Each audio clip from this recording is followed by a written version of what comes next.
उस घर में 2 टके की हैसियत है मेरी।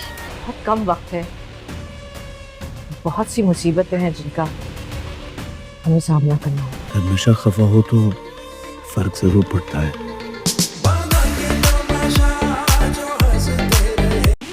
जो कुछ इस घर में हो रहा है शायद तुम्हें नजर नहीं आ रहा। मुझे तो पहले दिन से ही वो खटक रही थी। शबाब, अब मुझे शबाब की नाराजगी से शायद फर्क नहीं पड़ता, लेकिन जिस घर की मैं मालकिन थी,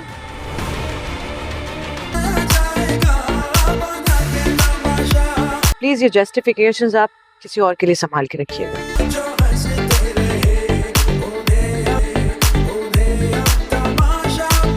मिशा बड़ी ही चालाकी के साथ अपना बदला लेने में कामयाब होती जा रही होती है और जवार शाह और बाकी घर वालों को इस बात का इल्म ही नहीं होता। इस घर में जो कुछ भी हो रहा है उसके पीछे और कोई नहीं बल्कि मिशा ही है। और वहीं दूसरी तरफ मिशा ने जवार को भी अपने प्यार के जाल में फंसा लिया होता है और जवार अब शबाब पर ज़रा भी तवज्जो नहीं दे रहा होता और उसे तो यही लग रहा होता है कि मिशा ही सब कुछ है। इसीलिए जवार शाह को अब शबाब के होने ना होने से बिल्कुल भी फ़र्क नहीं पड़ रहा होता और मिशा को ये बात समझ आ चुकी होती है कि जवार अब उसके पीछे पड़ चुका है। इसीलिए यही सबसे बेहतरीन मौका है कि शबाब से भी बदला ले लिया जाए। इसीलिए वो जवार शाह के हर वक्त आगे पीछे घूम रही होती है और की माँ ये सारा मंजर देख रही होती है और उसे ये बात बिल्कुल भी पसंद नहीं आ रही होती और वो बार बार मिशा को टोक भी रही होती है। और जवार शाह शबाब की माँ से भी ये बात कर देगा कि आज के बाद आप कभी भी मिशा को नहीं टोकेंगी और हुनैन बाबा की केयर सिर्फ मिशा ही करेगी। मैं नहीं चाहता कि शबाब उसे हाथ भी लगाए। और शबाब को जाकर शबाब की माँ जब ये बात बताएगी तो उसे बहुत ज़्यादा बुरा लगेगा और शबाब अपनी माँ से यही बात करती है, पहले मैं इस घर पर राज किया करती थी और अब जवार शाह को मेरे होने ना होने से भी फ़र्क नहीं पड़ता और मेरी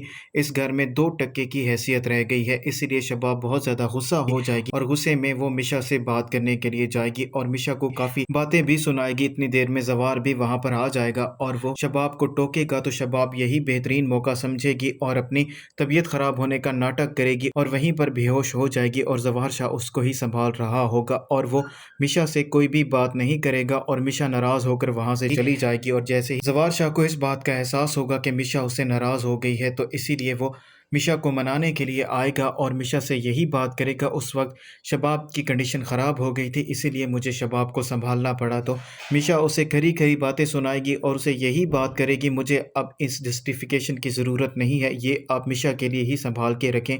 और शबाब वहाँ से गुस्से से चली जाती है और जवार यही सोचने पर मजबूर हो जाता है, अब शबाब को चाहे जो कुछ भी हो जाए मुझे उसकी नाराज़गी से भी फ़र्क नहीं पड़ता, लेकिन अगर मुझसे मिशा नाराज़ हो जाए तो मुझे इस बात से फ़र्क पड़ता है और मुझे ये बात समझ नहीं आ रही।